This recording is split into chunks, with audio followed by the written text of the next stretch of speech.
All right, back for another beer review, and today I'm reviewing yet another beer from the Burlington Beer Company, and they're out of Williston, Vermont, and this is their Future Glow. So they're calling this a New England-style Session IPA. Comes in at 4.5% alcohol by volume, 20 IBUs, and at the time of review, this beer is just under 5 weeks old. So, as I told you guys, in the last couple of reviews I've done for Burlington, they started to get distribution in the Western New York area. A couple cans showed up from them, then a couple more, and now a couple more. So I think we've received about half a dozen different offerings from them in the last 3 months, and I'm not complaining. I'm ready to go.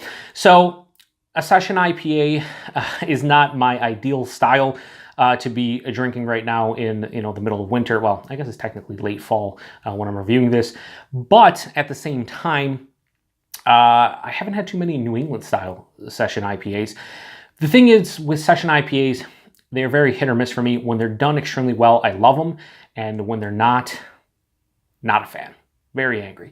But so yeah, I think Burlington might be able to do them justice. One of my favorite is from Single Cup Beersmiths. I forget the name of it, but one of the best Session IPAs I've ever had. So anyway, let's give this a pour, see what we got going on.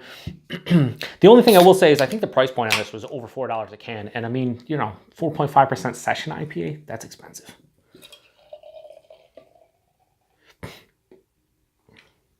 I do like their artwork and, the whole setup they always have going on for all their beers. So this pours out, we'll turn the logo around, that pours out, like a New England style hop forward beer of any kind, pale ale, IPA, Session IPA, double IPA. It has this nice vibrant yellow-orange color, almost like a honey orange color, but a little bit dulled out. Had about a finger of an off-white head. It wasn't quite bright white. Now it's kind of dissipating to a thin film.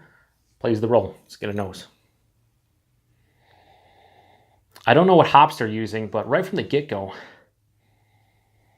getting a very distinct, like, Southern Hemisphere hop. If I had to guess, I'd say Galaxy, because I'm getting like a passion fruit crushed pineapple thing.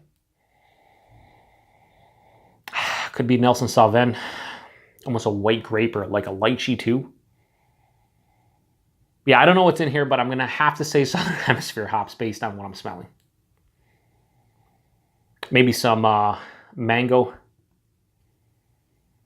Yeah, this one's all about honestly, there's white grape, white wine, passion fruit, a little bit of pineapple, a little bit of lychee. If there's a malt base in here, it's hiding. I'm not really getting any bread or crackery or biscuity characteristics whatsoever. Yeah, it smells pretty good. Even at over a month old, the lower ABV, it's very aromatic. It smells pretty good. Let's get into it. Cheers.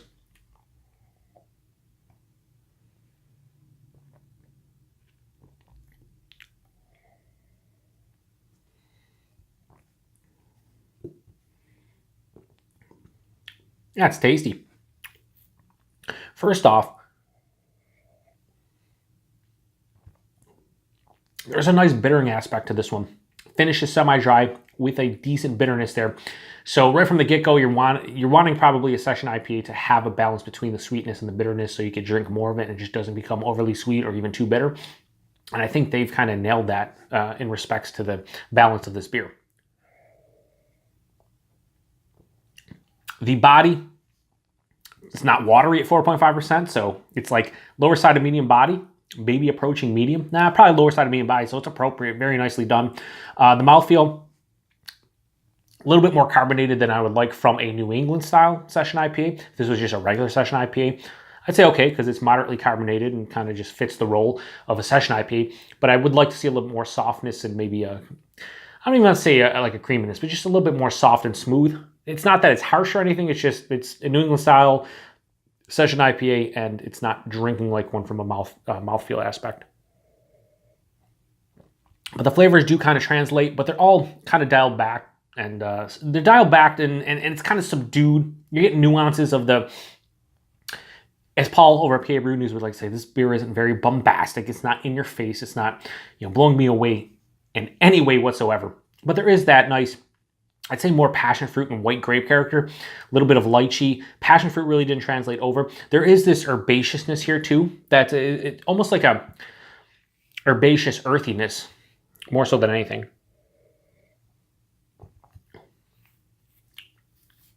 Yeah, it's good. Look, it's a good session IPA. It's well made. For me though, it's, again, the price point, I think I paid around $4 for this.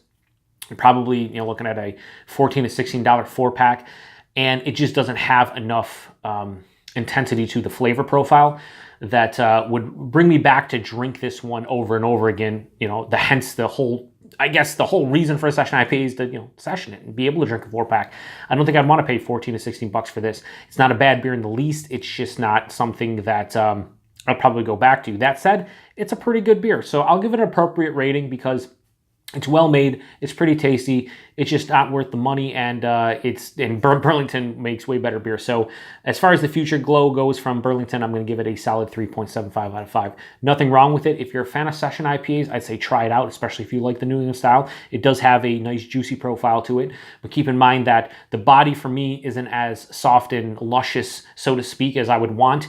And again, the price point you're paying for the can is probably a bit too much for most people drinking session IPA. So that does it for another beer review. I appreciate you guys stopping by. Until the next one, cheers.